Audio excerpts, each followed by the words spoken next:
Jemi në mesin e muajit dhjetor dhe teksa vendi po i afrohet kulmit të sezonit të gripit, situata epidemiologjike në Vlorë paraqitet e ndeqet.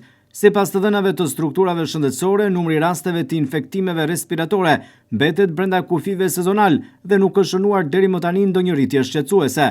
Shefi i epidemiologjisë në Vlorë, Agron Bashllari, bën të ditur se deri në 15 ditën e dytë të muajit dhjetor nuk ka patur rritje të ndjeshme të sëmundshmërisë. Megjithatë, ai thekson se autoritetet shëndetësore mbeten në gatishmëri, pasi pritet që në javët në vijim të ketë shtim të rasteve, siç ndodh zakonisht gjatë kësaj periudhe të vitit. Në Vlorë, në përgjithësi, nga 15 ditë e dytë dhjetorit fillon rritja e sëmundshmërisë, duke kulmuar në mesin e muajit janar deri në mesin e muajit shkurt.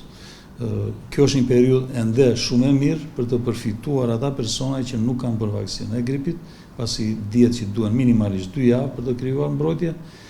Ne kemi ende vaksinë në qendrat shëndetësore, kështu që kushdo që dëshiron të bëjë vaksinën dhe duhet ta bëjë vaksinën, pa diskutim kategoritë në risk, grashtat zana pa diskutim, fëmijët gjithashtu, pra mund t'i drejtojnë qendrave shëndetësore për të bërë vaksinën falës të gripit që ofron Ministria e Shëndetësisë. Ka hezitim?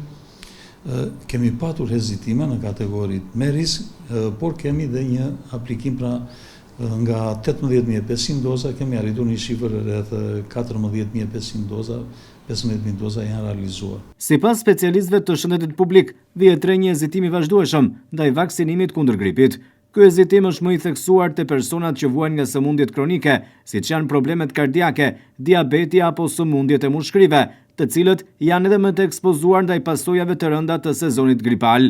Në veçanti moshat e treta mbeten grupi më i rrezikuar, ndërsa specialistët e shëndetit apelojnë edhe në këtë drejtim. Raste Covid nuk kemi patur në këtë periudhë, por sezoni që do vi, kuptohet dominanca kryesore i takon viruseve të gripit dhe gjithashtu dhe raste Covid mund të ketë. Njëkohësisht është dhe një virus tjetër, qarkullues i rëndësishëm, që është virusi respirator sincicial, që kryesisht moshat pediatrike, duke edhe në bronkiolite, por njëkohësisht dhe të moshuarit, duke edhe në komplikacione ose ndërligime të kryesisht të mushkërive. Autoritetet shëndetësore këshillojnë qytetarët që të tregojnë kujdes të shtuar, të shmangin kontaktet e panevojshme në ambientet të mbyllura, të respektojnë higjienën personale dhe të vaksinohen si mënyra më efikase për të parandaluar përhapjen e gripit dhe komplikacionet e tij.